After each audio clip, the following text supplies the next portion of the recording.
Ibu nifas dilarang untuk tidur siang selama 40 hari berturut-turut. Jadi itu dipastikan mitos.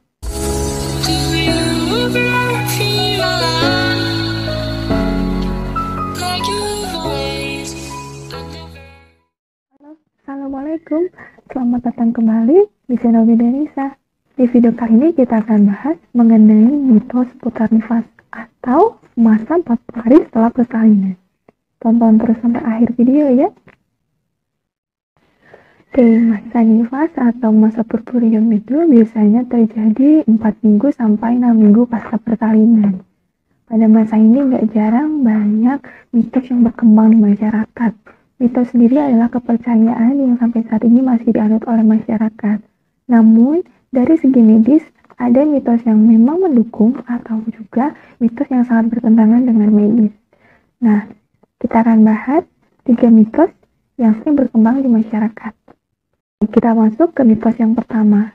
Biasanya ada istilah mutih atau memakan segala makanan yang berwarna putih. Biasanya ini dilakukan di desa-desa atau di pedalaman sana.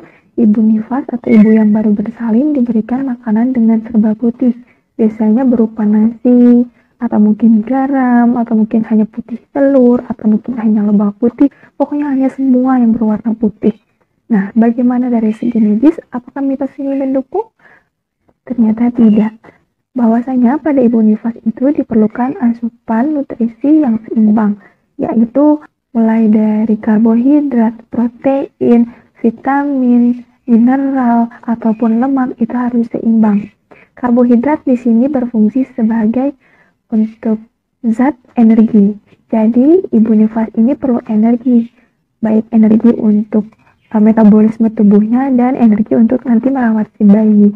Dan ibu nifas juga memerlukan protein. Protein di sini sebenarnya bisa bermacam-macam, dari protein hewani ataupun protein nabati. Tidak harus selalu yang berwarna putih. Ibu bisa makan ikan, ibu bisa makan daging merah, ibu bisa makan ati, ibu bisa makan telur, ataupun ibu bisa makan daging ayam ataupun daging sapi, tidak masalah.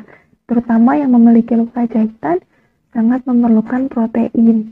Dan protein ini berfungsi sebagai sistem bangun untuk meregenerasi sel-sel yang rusak saat persalinan. Dan juga sayuran atau serat, ataupun bisa dari buah-buahan. Serat ini akan memudahkan ibu saat nanti buang air besar pertama. Nah, jadi untuk mutih ini atau istilah mutih ini adalah mitos. Karena ibu nifas sangat memerlukan asupan gizi yang seimbang, baik itu dari karbohidrat, protein, vitamin, ataupun lemak.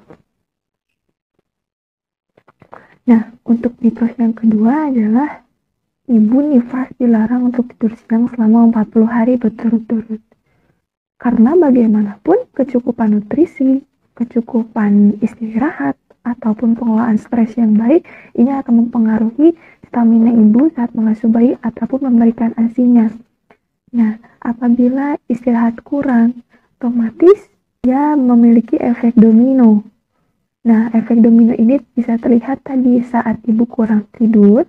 Misalnya, malam pasti ibu bergadang. Baik untuk ibu yang menggunakan susu formula ataupun ibu yang menggunakan ASI secara eksklusif, saat malam hari, ibu pasti kurang tidur. Nah, efek dominonya apabila ibu kurang tidur, saat siang, ibu tidak bisa tidur siang dikarenakan adanya mitos tadi. Saat 40 hari pertama, ibu tidak bisa tidur siang.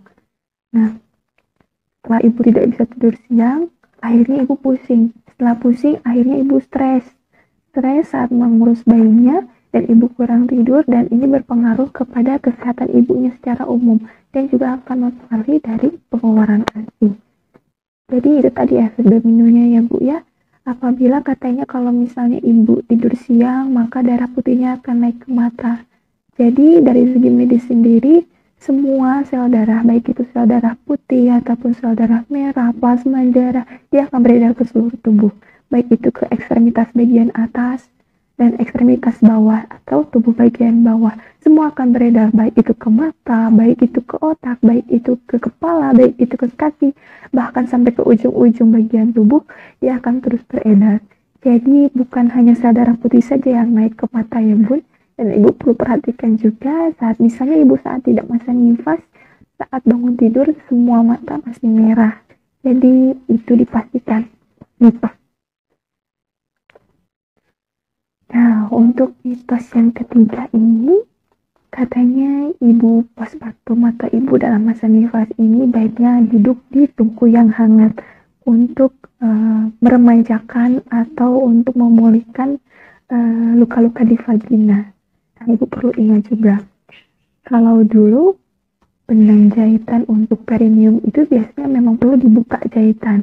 Tapi untuk saat ini, benang jahit ini biasanya langsung menyatu ke bagian jaringan di tubuh atau jaringan luka. Dan lama-lama akan diserap oleh tubuh. Nah, ini yang berbahaya apabila ibu pada masa nifas disuruh duduk di tungku yang hangat. Perlu diketahui untuk perawatan luka perineum sendiri harus menggunakan air dingin bunda. Jadi tidak bisa menggunakan air hangat ataupun dikompres dengan air hangat karena ini akan membuat si benang tadi, tipe benang yang bisa diserap tubuh ini bisa membuat dia lepas sebelum waktunya atau rapuh sebelum waktunya. Yang kita takutkan saat jahitan ibu belum sempurna menyatu dan si benang jahitnya sudah mulai rapuh dan lepas, dan akhirnya ditakutkan si jahitan ini akan ikut terbuka bunda. Nah itu tadi sebenarnya 3 mitos yang menurut saya cukup membahayakan untuk ibu nifas. Jadi untuk bunda mungkin yang keluarganya masih menganut ketiga mitos ini, saat pemeriksaan kehamilan perlu diajak salah satu anggota keluarga, baik itu keluarga ataupun suami, agar mendengar penjelasan dari bidannya dan memberikan arahan kepada keluarga bahwa kepercayaan itu memang pernah dianut dulu, tapi setelah diteliti ternyata mitos ini bisa cukup membahayakan untuk ibu nifas. Untuk bunda-bunda yang masih ada mitos seputar masa nifas atau masa setelah persalinan, bisa komen di bawah, nanti kita bahas di part yang selanjutnya. Oke, see you next time. Terima kasih sudah menonton sampai akhir video. Assalamualaikum warahmatullahi wabarakatuh.